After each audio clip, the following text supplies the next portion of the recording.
The sound of my phone ringing at 4 in the morning during a blizzard isn't unusual. But I sure wasn't expecting to hear Barbara Henderson's shrill voice screeching through the speaker about HOA violations. I'd been up for 2 hours already, coordinating my crews across Denver and the surrounding suburbs, as 18 inches of snow buried the city under a white blanket that showed no signs of stopping.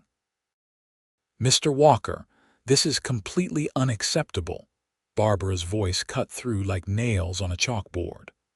"I'm looking out my window right now and my driveway hasn't been touched. Meanwhile, I can see that several other homes on Maple Ridge Drive have already been plowed. As head of the Willow Creek Estates HOA, I'm demanding to know why your company is showing favoritism." I rubbed my eyes, glancing at the dispatch monitor showing all 12 of my trucks moving across their assigned routes like orange dots on a GPS grid. "Mrs. Henderson, I appreciate the call, but we're working as fast as we can. The storm started at midnight and we have over 300 residential clients plus our commercial contracts. Everyone will be serviced according to their priority tier." Priority tier. Her voice went up an octave. "I am the HOA president. That should automatically make me priority 1. I took a deep breath, reminding myself that customer service was part of running Walker snow removal, even when dealing with someone who'd made my life miserable for the past 2 years. "Your driveway is scheduled for the second wave, which should be within the next 3 hours. We prioritize based on contract level and emergency services first." "This is an emergency. I have an extremely important HOA meeting this afternoon, and I cannot possibly drive through this mess. I'm filing a formal complaint with the board about your inadequate service." The irony wasn't lost on me. Barbara didn't know that the John Walker, who owned the largest snow removal company in the Denver metro area, was the same Mr. Walker she'd been harassing for 18 months about the supposedly unauthorized business I was running from my home.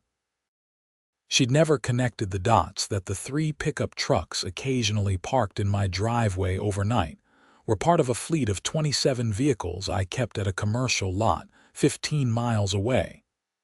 "You're welcome to file whatever complaints you'd like, Mrs. Henderson. Your driveway will be cleared according to schedule. Now, if you'll excuse me, I have a city to dig out." I ended the call before she could launch into another tirade. My business partner, Marcus Chen, looked up from his own bank of monitors in our operations center. "Let me guess, Barbara the Terrible.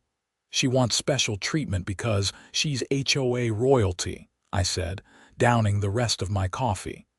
"Same woman who's been threatening to fine me for running a business from my residence." Marcus laughed. "The fact that she still hasn't figured out you don't actually run anything from there is priceless. All your trucks are here, all your equipment is here, you just happen to live in her subdivision. I have a home office where I do paperwork sometimes. According to our neighborhood covenants, that's perfectly legal, but she's convinced I'm violating some obscure rule." I pulled up Barbara's address on the scheduling system. "You know what? Bump her down to wave 3. Make sure Rodriguez's crew gets there and tell him to take his time, do a thorough job." "Petty, I like it," Marcus grinned. "Though knowing her, she'll probably be standing in her window timing the job." He wasn't wrong. Barbara Henderson had moved into Willow Creek Estates 3 years ago and immediately ran for HOA president.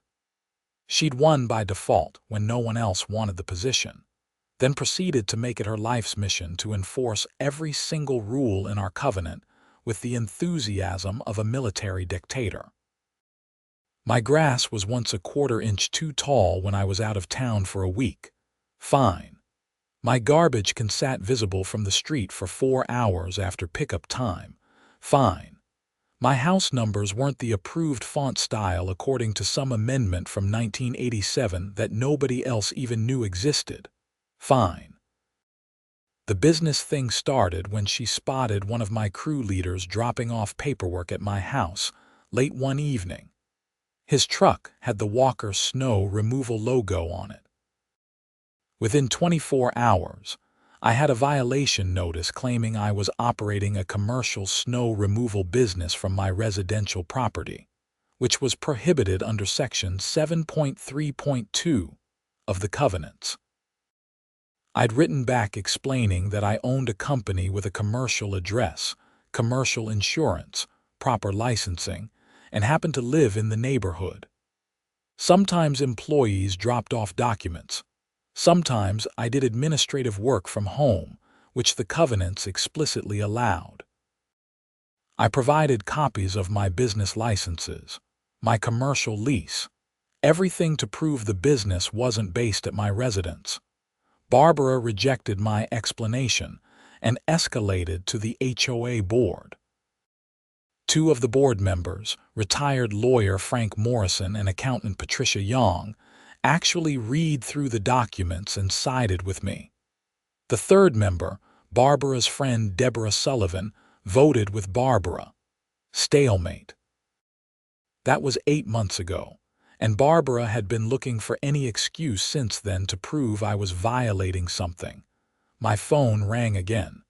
This time it was Rodriguez, one of my senior crew leaders. "Boss, we've got a problem on the Interstate 25 corridor. 3 of our commercial lots need immediate attention, but we're dealing with some serious drifting. I might need to pull another truck from residential." "Do it," I said immediately. "Pull from Wave 3 if you need to. Commercial contracts have penalty clauses for delays." "Copy that." Also, Weather Service just updated the forecast. This storm is sticking around until at least 6 tonight. We're looking at possibly 24 inches total. I swore under my breath. That meant double shifts for everyone, which meant coordinating backup crews, managing overtime, ensuring equipment maintenance between runs. "All right, start calling the reserve list. Tell them we're activating Winter Protocol Delta. I want every available driver and truck on standby." The next 4 hours disappeared in a blur of dispatch calls, route adjustments, equipment repairs, and customer service issues. By 8 in the morning, the sun was trying to break through gray clouds, but snow still fell steadily. We'd cleared the Priority 1 clients twice already and were halfway through the second wave. My phone rang again. Barbara Henderson. I seriously considered ignoring it, but answered anyway. "Mr. Walker, it is now 8:15 in the morning and my driveway remains untouched. I've been patient, but this is absolutely ridiculous.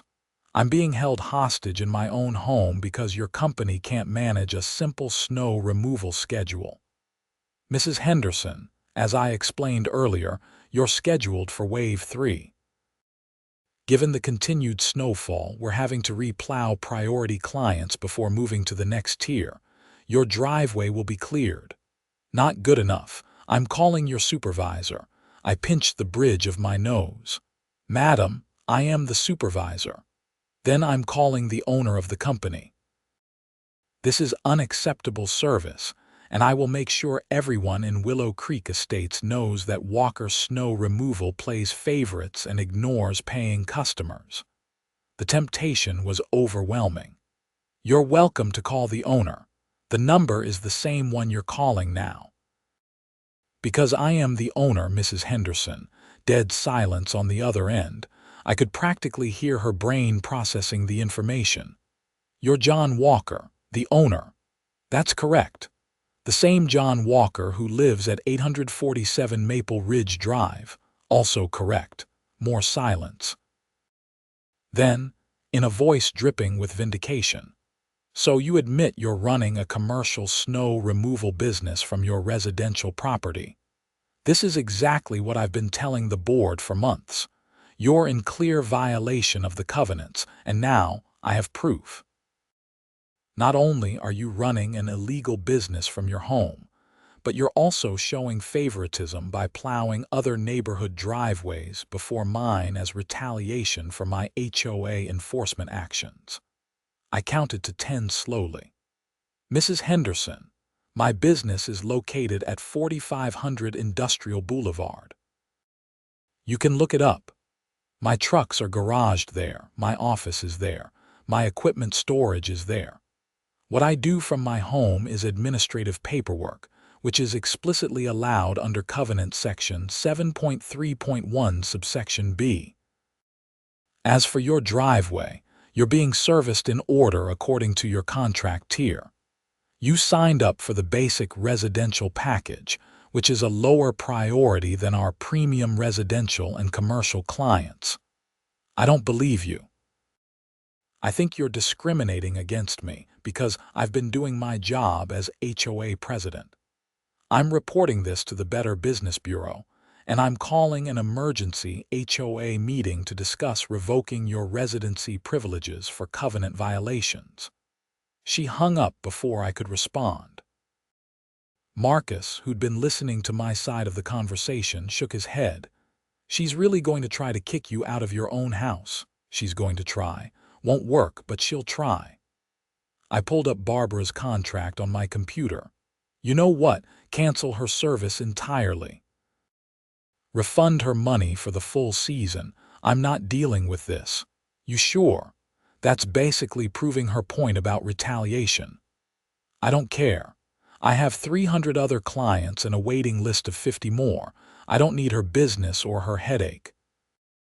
Send her a certified letter explaining that we're terminating her contract due to irreconcilable customer service issues, and that her full payment will be refunded within 7 business days. Marcus drafted the letter while I focused on managing the ongoing storm response.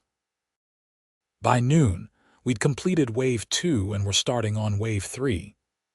Barbara's house was on that list, but now with the contract cancellation, Rodriguez's crew would skip right past it. My phone rang with an unknown number. I almost didn't answer, but something made me pick up. This is John Walker. Mr. Walker, this is Frank Morrison from the Willow Creek HOA board. I apologize for calling you during what I imagine is a very busy day, but I wanted to give you a heads up. Barbara just sent out an emergency meeting notice for tonight at 7. She's claiming you've admitted to running a commercial business from your home, and that you're engaged in discriminatory business practices against HOA board members. Frank was one of the reasonable ones, a retired real estate attorney who actually understood property law. Thanks for the warning, Frank. For the record, I haven't admitted to anything except owning a company that's properly licensed and located at a commercial address. I do paperwork from home sometimes, which is legal. I know. I read your documentation months ago. But Barbara's gotten it in her head that if you own a snow removal company and live in the neighborhood, you must be running it from your house. She's not great with logic that doesn't fit her narrative. She called me 4 times this morning demanding I plow her driveway immediately, then accused me of retaliation when I explained she was scheduled according to her contract tier. I've actually canceled her service contract and I'm refunding her money. I don't need the hassle. Frank sighed. That's probably going to make things worse. She'll spin it as proof of discrimination. Look, I'm on your side here and Patricia is too. That gives us a voting majority if Barbara tries anything official. But these meetings can get ugly, and she's been stirring up some of the other residents. Might be worth attending to defend yourself. I'll be there if I can, but Frank, this storm isn't letting up. I've got crews working 16-hour shifts. I might not make it until late. Understood. I'll do what I can to table anything until you arrive. Good luck out there. The afternoon deteriorated into chaos. One of my trucks slid into a ditch on Route 36. No injuries, but the vehicle needed towing. Another crew got called to an emergency at a senior living facility where a water main had broken, flooding the parking lot that was now turning to ice. I had drivers hitting their maximum hours and needing replacements. The parts supplier called to say they were out of plow blades and wouldn't get more until tomorrow. By 6:30, I was exhausted, covered in snow from helping repair a hydraulic line on one of the trucks, and in no mood for an HOA meeting. But I'd be damned if I let Barbara Henderson railroad me in absentia. I told Marcus to hold down the operations center and drove my personal truck through still falling snow toward the Willow Creek clubhouse. The parking lot was surprisingly full. Apparently, Barbara had managed to drum up quite an audience despite the weather. I walked into the community room to find about 40 residents seated in folding chairs, all turned toward a table at the front where Barbara sat with Deborah Sullivan beside her. Frank Morrison and Patricia Young sat slightly apart, looking uncomfortable. Barbara's eyes lit up with malicious glee when she saw me. How kind of Mr. Walker to join us. Perhaps he took time from his very busy snow removal schedule to grace us with his presence. I ignored the jab and found a seat near the back. My neighbor, Eddie Torres, leaned over. "What's this all about, man? The notice Barbara sent out made it sound like you were running some kind of illegal operation. It's complicated. Barbara thinks I'm breaking HOA rules by owning a business." The meeting was called to order, and Barbara wasted no time launching into her presentation. She'd prepared a PowerPoint, which would have been impressive if it wasn't completely insane. "Ladies and gentlemen, thank you for coming out in this terrible weather. I've called this emergency meeting because we have a serious covenant violation happening right under our noses, and the board has been too lenient in addressing it." She clicked to the next slide, which showed a photo of my house. John Walker, resident of 847 Maple Ridge Drive, is operating a commercial snow removal company from his residential property, in direct violation of Section 7.3.2 of our covenants. Murmurs rippled through the audience. Barbara clicked to another slide showing the covenant language prohibiting commercial businesses in residential areas. Now, Mr. Walker has claimed that his business is located elsewhere, but I have evidence that proves otherwise. Another click, and the screen showed photos of my 3 pickup trucks parked in my driveway at various times. These are company vehicles, bearing the logo of Walker Snow Removal, regularly parked at his residence. This is clear evidence of commercial operations. I raised my hand. Point of order, those are my personal vehicles that I sometimes use for the business. I'm allowed to park my own trucks in my own driveway. Barbara's smile was venomous. Personal vehicles, with commercial logos and equipment? I don't think so. Furthermore, I have documented evidence that employees of your company regularly visit your residence for what you've admitted are business purposes. Dropping off paperwork isn't running a business from my house.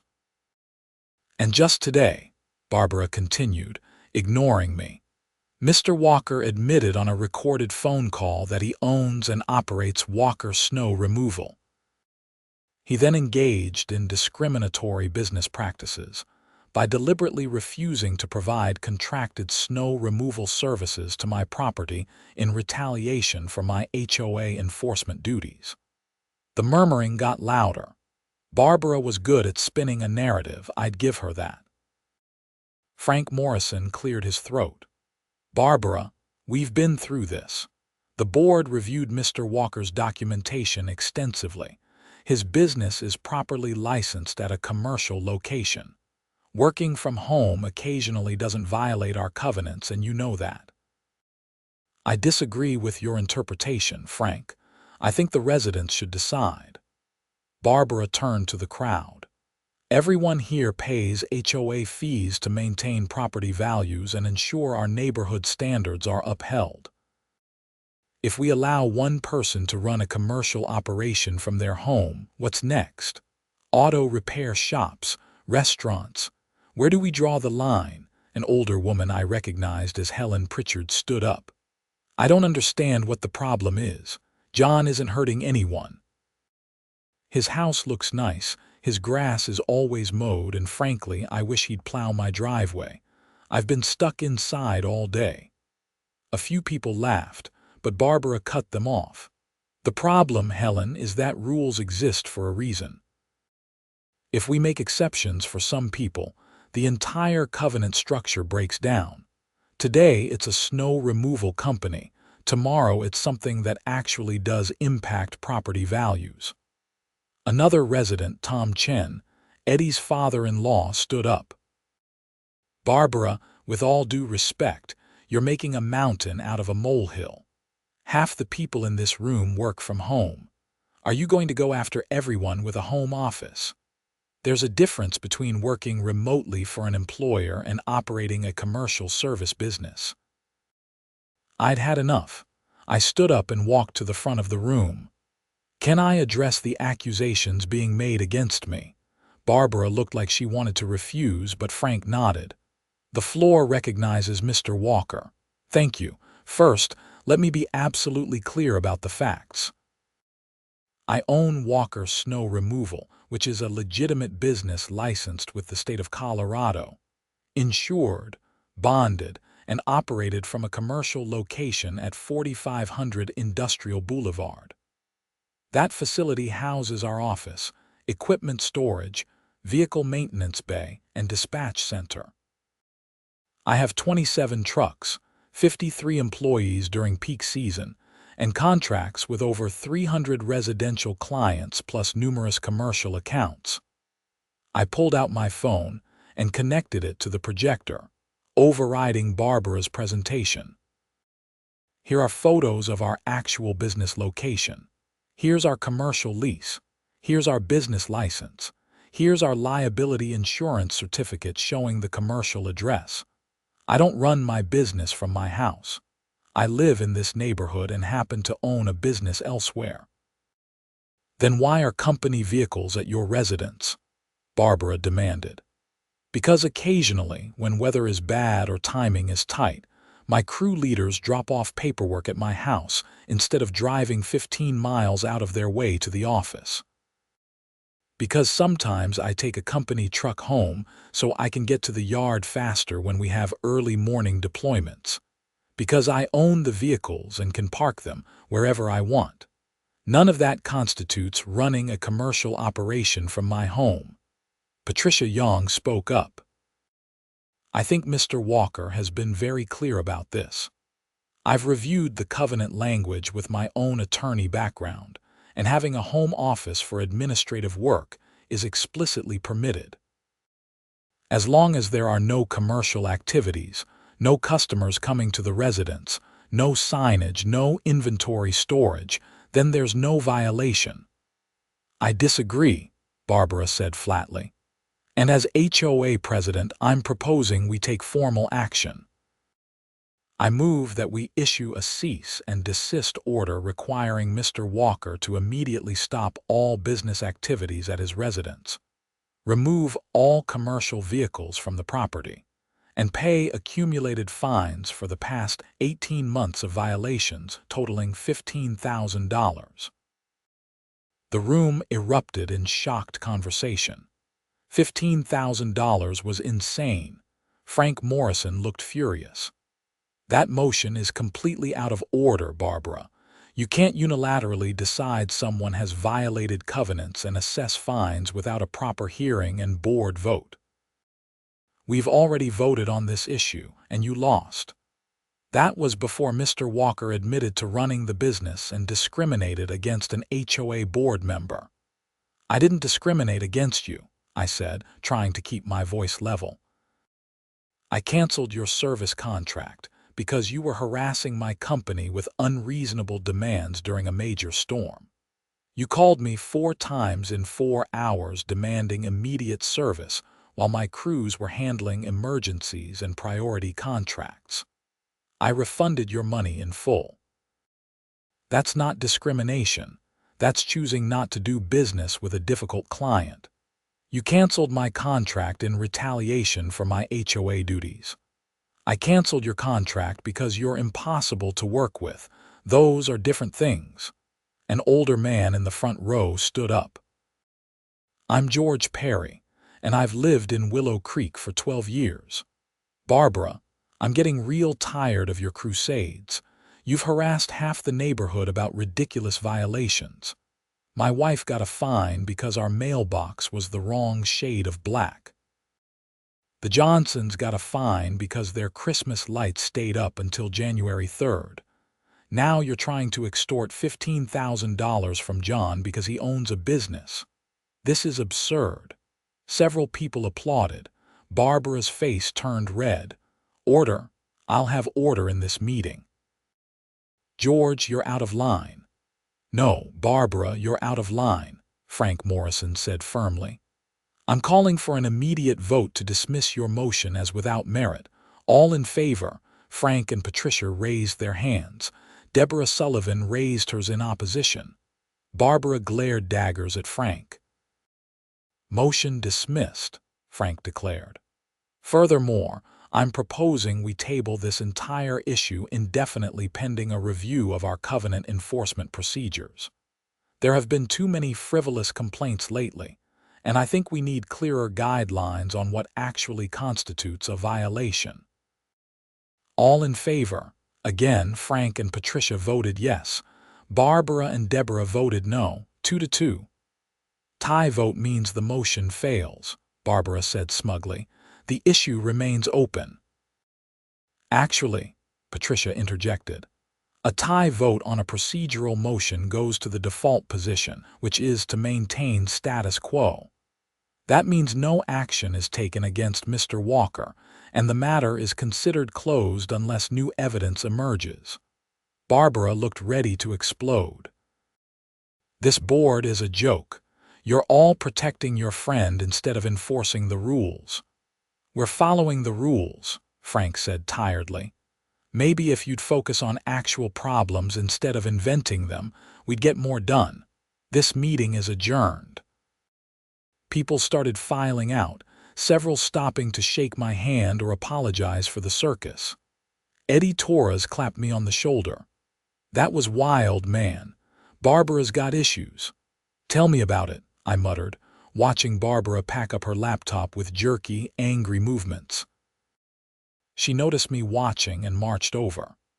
This isn't over, Mr. Walker. I know you're violating the covenants and I'm going to prove it. I'll be documenting every single company vehicle that appears at your property, every business-related visitor, every covenant breach. When I have enough evidence, I'll take it to a lawyer and force the board to act. You do what you need to do, Mrs. Henderson. I'm not losing sleep over made-up violations. We'll see about that. She stormed out into the snowy night. Frank approached me with a weary expression. Sorry about all this, John. She's become increasingly difficult over the past year. I think the power went to her head. It's fine, Frank. Thanks for backing me up. Just documenting the truth. But fair warning, Barbara doesn't let things go. She's going to make your life miserable if she can. She's been doing that for 18 months already. I can handle it. I drove home through the still falling snow, exhausted and irritated. My phone rang immediately. Marcus. How'd the meeting go? About as well as expected. Barbara tried to fine me $15,000. Frank and Patricia shut it down. 15,000. Is she insane? Probably.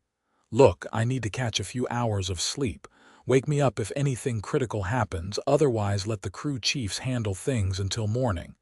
You got it, boss. Sleep well. I didn't sleep well. My phone woke me at 2 in the morning with a call from Rodriguez. Boss, we've got a situation. Someone called the police on one of our crews, claiming we were trespassing and stealing snow removal equipment from a residential property. I sat up immediately, suddenly wide awake. What? Where? Willow Creek Estates. The property in question is 852 Maple Ridge Drive. That's directly across the street from Barbara Henderson's house. Who made the call? Dispatch said an anonymous complaint. Police showed up, talked to our guys, checked their paperwork, verified they had a legitimate contract with the homeowner. Everything's fine, they're not in trouble, but it delayed the job by 40 minutes. I rubbed my face, anger building. Let me guess, the homeowner at 852 is confused because they never expected police to show up. Exactly. Nice older couple, the Mitchells. They were apologetic and confused. They confirmed they hired us and nobody's trespassing. Okay, tell the crew to finish the job and move on. I'll handle this. I lay back down, staring at the ceiling. Barbara was escalating. False police reports were a serious step up from HOA harassment, but I couldn't prove she'd made the call, and without proof, there wasn't much I could do. The storm finally broke around 4 in the morning, leaving 23 inches of snow across the Denver metro area. My crews worked until noon, finishing the last of the routes, exhausted but triumphant. We'd serviced every single contract without missing anyone except Barbara, whose canceled contract meant her driveway sat buried under nearly 2 feet of snow. I drove past her house around 1 in the afternoon and couldn't help feeling a small surge of satisfaction at seeing her driveway completely impassable while every other house on the street had been cleared. Her car was visible in the driveway, hood covered in snow, going nowhere. As I watched, Barbara emerged from her front door in a heavy coat and boots, carrying a shovel.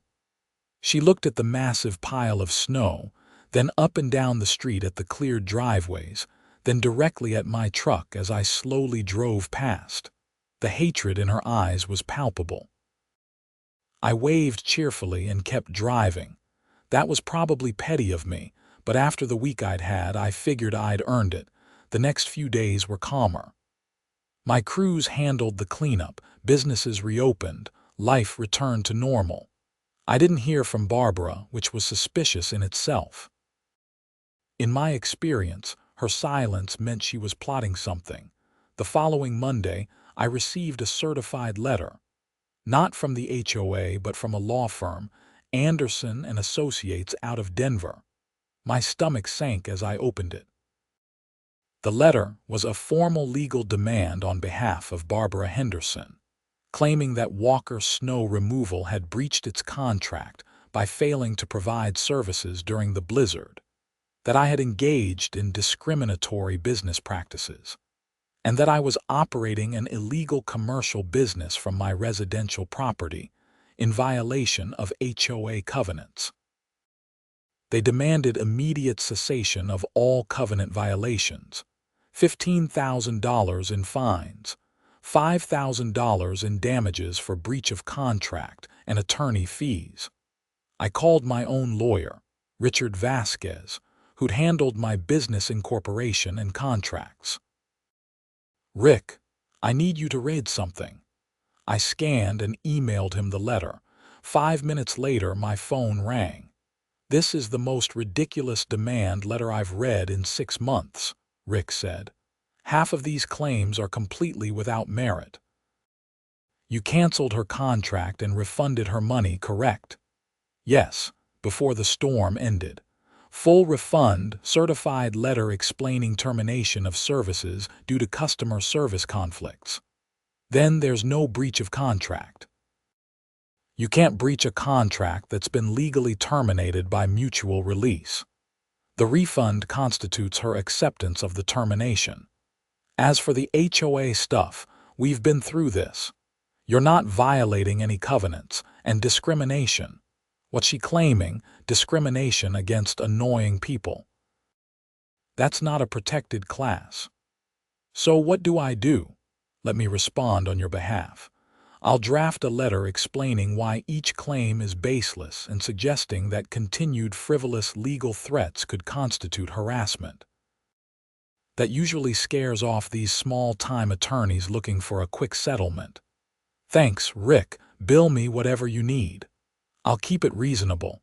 This shouldn't take more than a few hours. Rick's response went out the next day. I figured that would be the end of it. I was wrong. 2 days later, I got home from the office to find a notice taped to my front door. Barbara had filed a formal complaint with the City of Denver's licensing department, claiming that Walker Snow Removal was operating without proper permits and conducting business from an unlicensed location. The notice required me to appear at a hearing in 2 weeks to demonstrate compliance with all municipal business licensing requirements, or face potential suspension of my business license. I was furious. This was beyond HOA harassment now. She was actively trying to destroy my business out of spite. I called Rick again. She's reported me to the city licensing department. On what grounds? That I'm operating from an unlicensed residential location. But you're not operating from your house. You have a commercial location with all proper permits and licenses. I know that, you know that, but she's filed a complaint anyway. Now I have to go defend myself at a hearing. Okay, don't panic. Bring all your documentation, licenses, commercial lease, everything. This should be straightforward. The city will verify your compliance and dismiss the complaint. It's annoying but not actually dangerous to your business. The hearing was scheduled for March 15th. In the meantime, Barbara continued her campaign. She filed a complaint with the Better Business Bureau, giving Walker Snow Removal a 1-star review claiming discrimination and breach of contract. She posted on every local Facebook group and next-door thread she could find, warning people away from my company and making wild accusations. Some of it backfired. Several residents from Willow Creek Estates posted their own responses defending me and sharing their positive experiences with my company. A few people who'd been in the HOA meeting even explained the real situation, painting Barbara as an unreasonable HOA tyrant. But the damage was done to some degree. I had 3 potential clients cancel consultations, specifically mentioning the negative reviews. My reputation was taking hits because of one vindictive woman with too much time on her hands. Then things got weird. I came home one evening to find 2 of my trucks in my driveway. Not unusual by itself, except I knew those specific trucks were supposed to be at the commercial lot. I called my night supervisor, Danny Martinez. Danny, why are trucks 7 and 12 at my house? They're not, boss. I'm looking at them right now in the yard. I checked the license plates. Different numbers. These weren't my trucks. They were similar models painted to look like mine, complete with Walker Snow Removal logos that were slightly off in color and font. Someone had created fake company trucks and parked them at my house. I immediately called the police. Officer Jennifer Kowalski arrived within 20 minutes. So you're saying these aren't your vehicles? She asked, examining the trucks. Correct. Someone made them to look like mine and parked them here. I think it's part of a harassment campaign by my HOA president. You have proof she's involved. No direct proof, but she's been accusing me of running my business from my house. Fake trucks in my driveway would seem to support her claims if she photographs them. Officer Kowalski walked around the vehicles, checking VIN numbers and registration. These plates are expired, and the registrations don't match the VINs. Someone's done some illegal modifications here. I'm going to have these towed and run the VINs to see who actually owns them. While the officer was doing her investigation, I noticed curtains moving in Barbara's window across the street. She was definitely watching. I pulled out my phone and took extensive photos of everything. The trucks, the incorrect logos, the mismatched VIN and registration, the police presence, everything. Officer Kowalski came back with her report. The VINs trace back to trucks that were reported stolen from a business lot in Aurora 3 months ago. Whoever modified these and planted them here committed multiple crimes: theft, fraudulent impersonation of a business, and possibly attempted fraud. I'm treating this as a criminal investigation. Stolen trucks. That was way more serious than I'd expected. Yes. Do you have any security cameras that might have caught who dropped these off? I pointed to my doorbell camera. That should have footage. We reviewed the footage together. At 2:30 in the morning, a large tow truck had appeared, dropping off both vehicles quickly and efficiently before disappearing. The lighting and angle made it impossible to see who was driving or read the tow truck's company information clearly. "I'll need a copy of this footage," Officer Kowalski said. "And I'm going to be talking to your neighbors to see if anyone else has camera footage. This is serious, Mr. Walker. Someone went to a lot of trouble to set you up." After the officer left and the fake trucks were towed away, I sat in my living room trying to piece together what was happening. Stolen trucks, modified to look like mine, planted at my house. That took resources, planning, and criminal intent that went way beyond HOA pettiness. Could Barbara really be behind this? She was vindictive and obsessed, but this was actual felony territory. My phone rang. "Frank Morrison. John, I just saw police at your house." "What's going on?" I explained the situation with the fake trucks. Frank was silent for a long moment. "This has gone too far. Barbara's been acting increasingly unhinged lately, but if she's involved in vehicle theft and fraud, that's beyond HOA matters. Have you considered getting a restraining order?" "I'm thinking about it, but I don't have proof she's behind this yet." "The police will investigate. In the meantime, I think you should know that several residents have approached me about removing Barbara from the HOA board. There's enough support to call a special election." That was surprising. "Seriously, she's alienated too many people. The crusade against you was bad enough, but she's been harassing others too. The Patels got a violation notice because their teenage son's car was supposedly an unapproved color. The Davidsons got fined because their front door wreath wasn't a traditional style. People are tired of it. We're circulating a petition now." "I appreciate that, Frank, but be careful. If Barbara's desperate enough to plant stolen trucks, she might retaliate against anyone trying to remove her." "Noted, but this has to stop. I'll keep you updated." The police investigation moved slowly.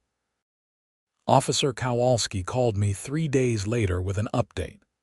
We tracked the tow truck to a small operation in Commerce City. The owner claims he was hired through Craigslist to move 2 trucks from a storage lot to your address, paid in cash, no questions asked. He didn't get a name, just a phone number that's now disconnected. So another dead end. Not entirely. We pulled phone records for that burner number. It only made 3 calls, one to the tow truck company, one to an auto paint shop in Aurora, and one to a parts supplier. We're checking those connections now. 2 days later, I received a summons. Barbara Henderson was suing me in civil court for harassment, defamation, and intentional infliction of emotional distress, claiming I'd conducted a coordinated campaign to damage her reputation in retaliation for her legitimate HOA enforcement duties. She was seeking $50,000 in damages. I showed the summons to Rick Vasquez, who actually laughed. "She's suing you for harassing her. That's rich. Okay, we'll file a response and a counter-suit for malicious prosecution, abuse of process, and harassment." Discovery in this case is going to be very interesting. The municipal licensing hearing arrived before any movement in the civil suit. I showed up with Rick, carrying 3 boxes of documentation proving my business was properly licensed, permitted, and operated from a legitimate commercial location. The hearing officer, a tired-looking woman named Sandra Pierce, reviewed the complaint. "Mrs. Henderson has alleged that Walker Snow Removal is operating from an unlicensed residential location. Mr. Walker, please respond. Rick presented our evidence methodically. Commercial lease showing the Industrial Boulevard address, photos of the facility, business licenses listing the commercial address, tax records, utility bills, insurance certificates, everything. As you can see, Walker Snow Removal is a legitimate business operating from a properly licensed commercial location. Mr. Walker occasionally does administrative work from his home office, which is legal and common. The complainant has confused doing some paperwork from home with running a business from a residence, which are not the same thing. Miss Pierce reviewed the documents. This all appears to be in order. Do you have any evidence of actual commercial operations being conducted from the residential address? Customers visiting, inventory storage, equipment maintenance? No, because it doesn't exist. She turned to Barbara, who'd attended with her lawyer from Anderson and Associates, a young guy who looked fresh out of law school. Mrs. Henderson, do you have evidence to support your claim? Barbara produced a folder of photos showing my trucks in my driveway at various times. These company vehicles are regularly parked at his residence. That constitutes commercial operations. Parking a personal vehicle doesn't constitute commercial operations, Miss Pierce said. Is there anything else? He's admitted to conducting business communications from his house. Phone calls, emails, paperwork. That's running a business from a residence. That's administrative work from a home office, which is explicitly allowed under municipal code.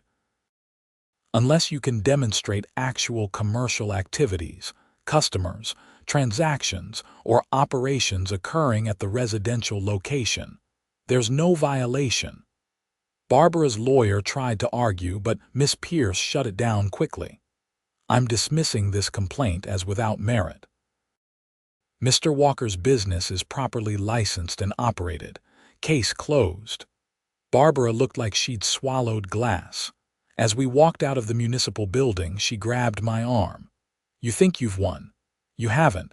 I'll keep fighting until everyone knows what kind of person you really are. I pulled my arm away. Mrs. Henderson, you need to stop. This obsession is unhealthy and it's costing you money in legal fees for cases you can't win. I'll decide when to stop. You're a covenant violator and a fraud, and I'm going to prove it. Her lawyer tugged her away, looking embarrassed. Rick shook his head. She's unhinged. I'm filing for a restraining order this week. This has crossed into stalking territory. The restraining order hearing was scheduled for early April. In the meantime, the police investigation into the stolen trucks continued. Officer Kowalski called with a significant update. We traced the payment for the paint work. The shop owner kept records of a cash transaction, including a receipt signed with a name. Deborah Sullivan, any relation to your HOA situation? Deborah Sullivan, Barbara's best friend and her supporter on the HOA board. Yes, she's on the HOA board with Barbara. They're close friends. Interesting. We're bringing Miss Sullivan in for questioning. 2 days later, the story broke. Deborah Sullivan had been arrested for vehicle theft, fraud, and conspiracy. Under questioning, she'd admitted to stealing the trucks, having them modified and planting them at my house. And she'd done it at Barbara Henderson's request. According to the police report that became public record, Barbara had offered to pay Deborah $5,000 to gather evidence of my supposed business operations. Deborah had interpreted this as permission to manufacture evidence, stealing trucks and making them look like mine to create proof I was storing company vehicles at my residence. Barbara was arrested the following day and charged as an accessory to vehicle theft, conspiracy to commit fraud, and filing false police reports. Her mugshot made the local news.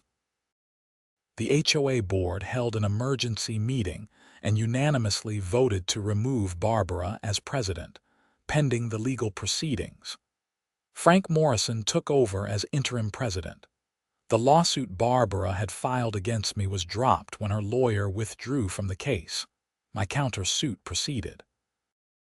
Rick filed an expanded complaint adding claims for malicious prosecution, abuse of process, harassment, defamation, and conspiracy.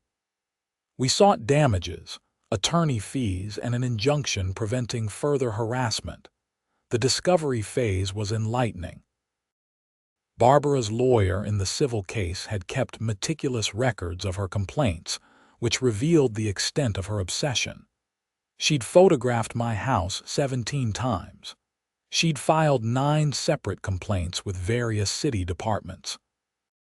She'd contacted 12 of my business clients, trying to convince them to cancel their contracts. She'd spent over $8,000 in legal fees pursuing baseless claims. The case settled before trial.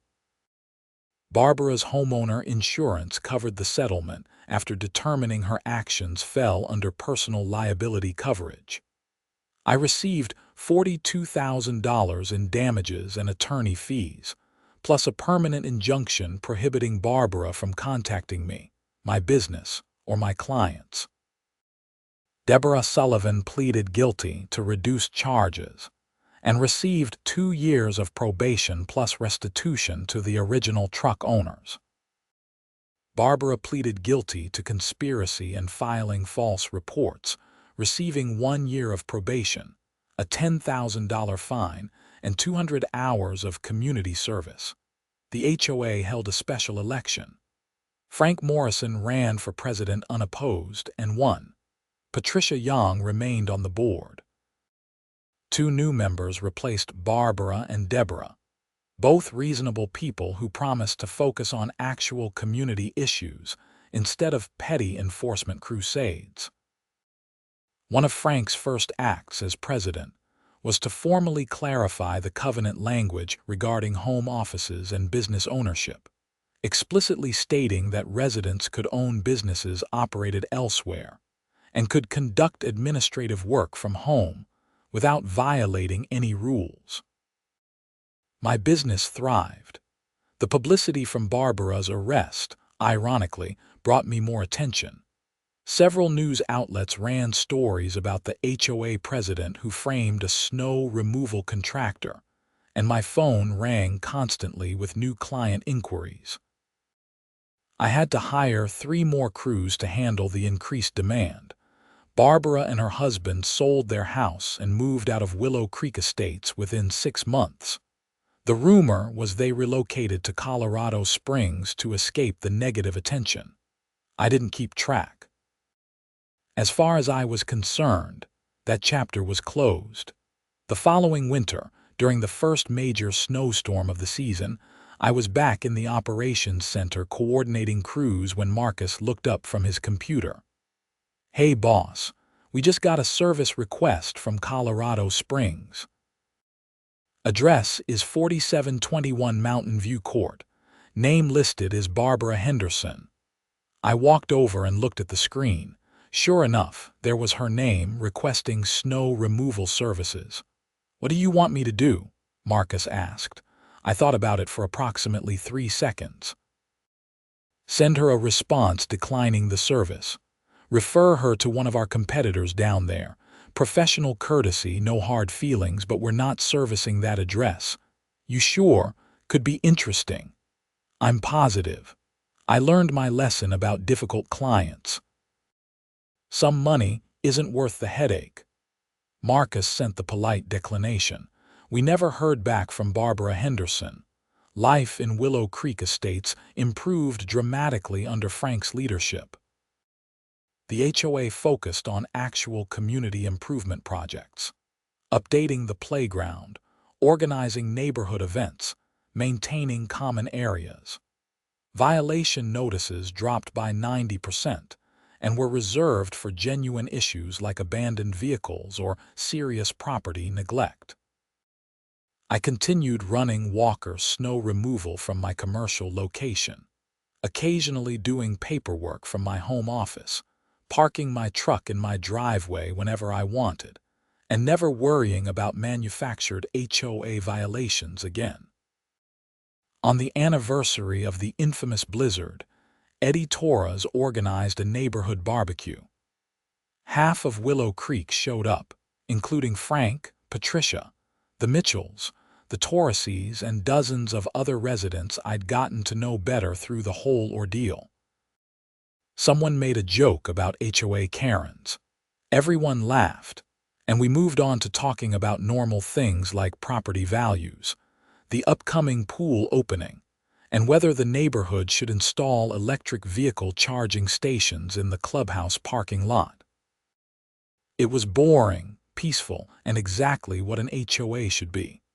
A functional organization managing shared resources without drama or power-tripping enforcement. As I drove home that evening, I passed the house where Barbara used to live. A young family had moved in, parents with 2 small kids and a golden retriever. Their yard was neatly maintained, their driveway was properly shoveled, and they'd waved cheerfully at me during the barbecue. The neighborhood had moved on. Barbara Henderson was a cautionary tale we'd tell new residents. This is what happens when HOA power goes to someone's head, and this is why we have checks and balances now. I pulled into my driveway, parking my truck with the Walker snow removal logo prominently displayed, completely legal and completely unremarkable. My home office awaited inside with a few contracts to review before tomorrow. No violation notices. No harassment. No fake trucks planted in my driveway. Just a normal evening in a normal neighborhood with a functional HOA. Sometimes the best revenge isn't dramatic confrontation or elaborate schemes. Sometimes it's just living well, running a successful business, and watching your antagonist's machinations collapse under the weight of their own absurdity. Barbara Henderson had demanded I plow her driveway during the blizzard, not knowing I owned the snow removal company. She tried to destroy my business and my reputation out of obsessive vindictiveness. Instead, she destroyed her own standing in the community, racked up legal fees and criminal charges, and ultimately driven herself out of the neighborhood entirely, and my business. It was doing better than ever. We just signed a contract with the city of Lakewood for municipal snow removal. We'd expanded to Fort Collins. We'd been featured in Colorado Business Magazine as one of the state's fastest-growing small businesses. All because Karen Henderson couldn't let go of an imaginary covenant violation and couldn't resist escalating a simple disagreement into a criminal conspiracy. I sometimes wondered if she'd learned anything from the experience. Probably not. People like Barbara rarely do. They're too invested in being right to recognize when they're wrong, but that wasn't my problem anymore. I had a business to run, a house to maintain, and an HOA that actually functioned the way it was supposed to. The drama was over, the legal battles were finished, and life had returned to peaceful normalcy. The story of the HOA president who tried to frame the snow removal guy became neighborhood legend, shared with new residents as both entertainment and warning. Frank even referenced it in the updated HOA bylaws, which now included specific provisions about board member conduct, prohibition on retaliation against residents, and consequences for abuse of authority. Those consequences were real, too. Barbara's arrest and removal sent a message that no one was above accountability, not even the HOA president. It created a culture where residents felt comfortable raising concerns without fear of vindictive enforcement action. Several people told me they appreciated what I'd gone through because it had ultimately made the HOA better. I wasn't sure I'd recommend the experience to anyone else, but at least something positive had come from the nightmare. Winter eventually gave way to spring, and my business shifted focus from snow removal to landscape maintenance contracts. The trucks were detailed and prepared for summer deployment. The plows were serviced and stored. The cycle continued.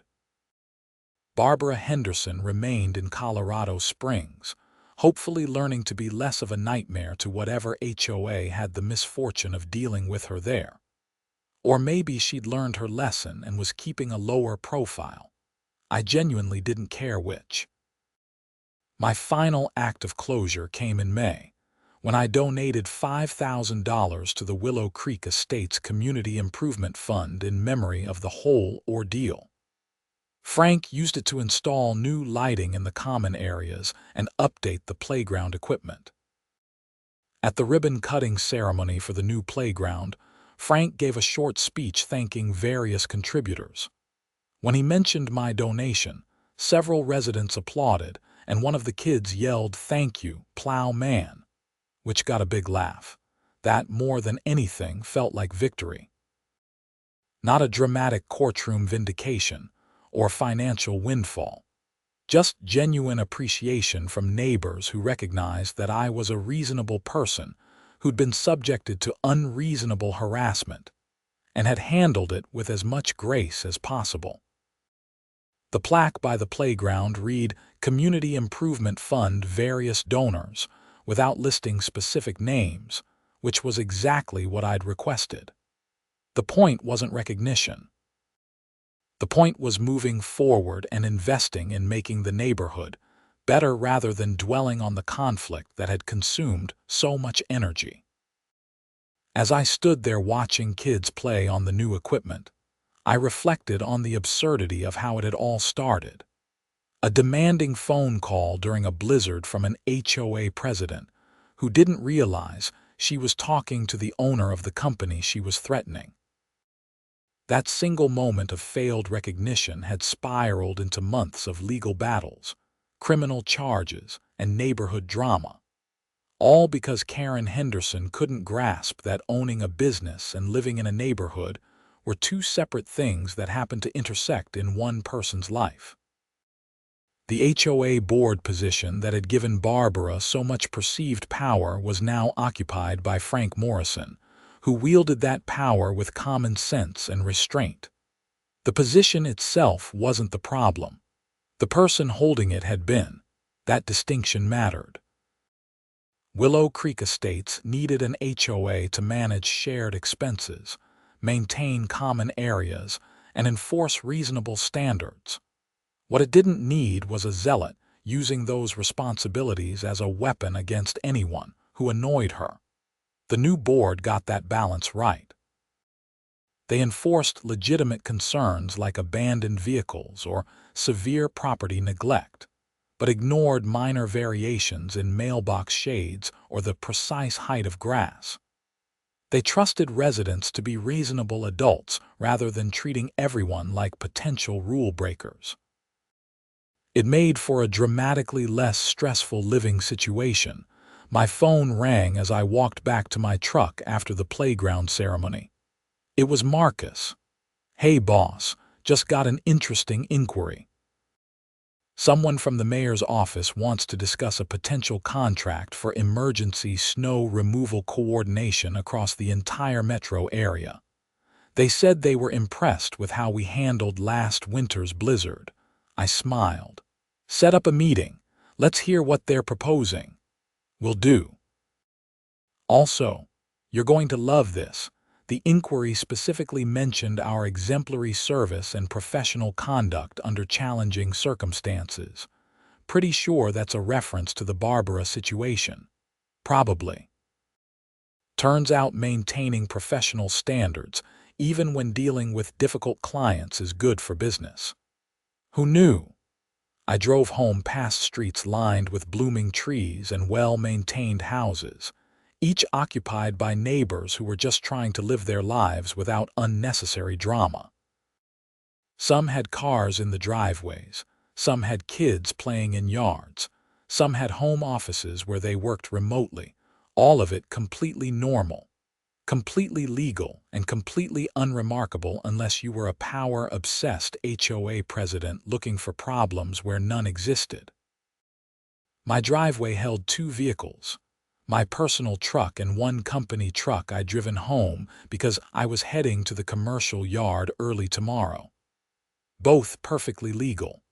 Both completely uninteresting to anyone except Barbara Henderson, who wasn't around to care anymore.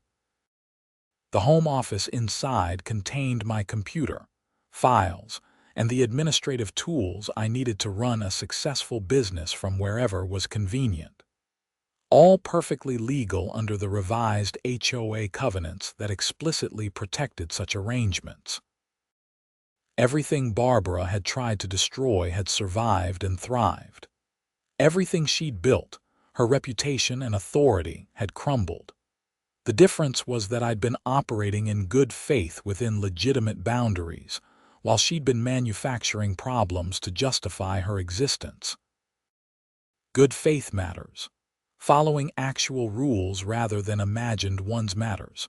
Treating people with basic respect matters. Barbara Henderson had forgotten all of that in her obsession with control and enforcement. It had cost her money, reputation, legal consequences, and ultimately forced her to abandon her home and neighborhood. Meanwhile, I was planning expansion into new markets, hiring more employees, and contributing to community improvements. The contrast was stark. The sun set over the front range as I stood on my porch, looking out at a neighborhood finally at peace. No violation notices, no surveillance, no manufactured drama. Just people living their lives in a well-managed community, with a functional HOA doing what HOAs should do: maintain shared resources and stay out of the way otherwise. It had taken a blizzard, a demanding phone call, months of harassment, criminal charges, and extensive legal proceedings to get here. But we'd arrived at a better place than where we'd started. And Barbara Henderson, wherever she was in Colorado Springs, had hopefully learned that HOA authority comes with responsibilities, not unlimited power. That residents have rights, that rules must be reasonable, and that revenge plots involving stolen trucks tend to backfire spectacularly. I doubted she'd actually learned those lessons. People rarely change their fundamental nature. But at least she was someone else's problem now, living somewhere else, presumably making some other HOA's life difficult. That was fine. Every community has its challenges. Willow Creek Estates had faced ours and come out stronger on the other side. We had better leadership, clearer rules, and a shared understanding that HOA governance should serve the community rather than the egos of those in charge. As I walked inside to review those contracts Marcus had mentioned, I felt genuine gratitude for how things had turned out. Not gratitude for the harassment or the legal battles, obviously, but gratitude that the situation had resolved with accountability, consequences for bad actors, and systemic improvements that would benefit residents for years to come. Sometimes you don't get closure. Sometimes conflicts just fade into uncomfortable truces or permanent estrangement.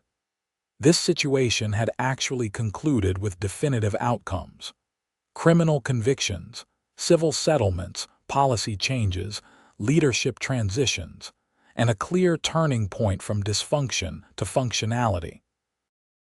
That was rare and valuable. The irony of Barbara Henderson demanding I plow her driveway during the blizzard, not knowing I owned the company, would never stop being funny. That moment of failed recognition had set everything in motion. If she'd known who she was talking to, would she have behaved differently? Probably not. Her obsession with proving I was violating covenants predated that phone call. But the blizzard had crystallized the conflict, forcing confrontation rather than allowing continued low-level harassment. In that sense, the storm had been clarifying. It had brought everything to a head quickly rather than letting the situation fester for years. The accelerated timeline had been exhausting but ultimately beneficial. Now, a year later, the neighborhood had moved on. New families had moved in. Kids played in yards. The HOA functioned smoothly under Frank's leadership. My business continued growing. The drama had receded into history, a story to tell rather than a crisis to manage.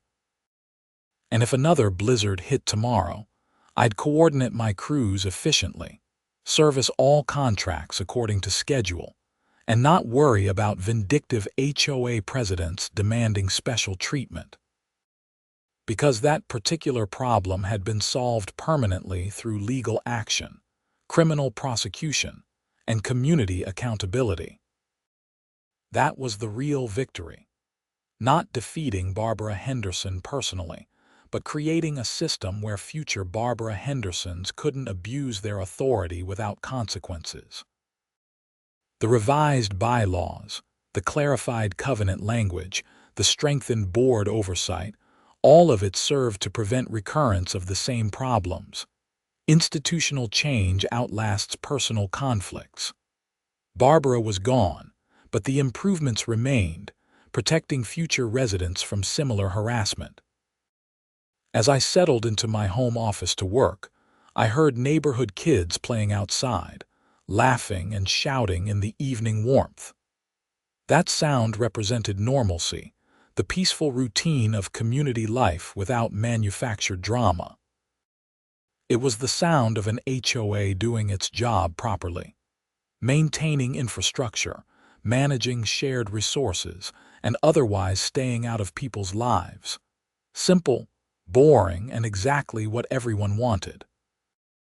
The story of the HOA Karen who demanded I plow her driveway during the blizzard, not knowing I owned the snow removal company, had concluded with justice, accountability, and systematic improvement. And honestly, I couldn't ask for a better ending than that.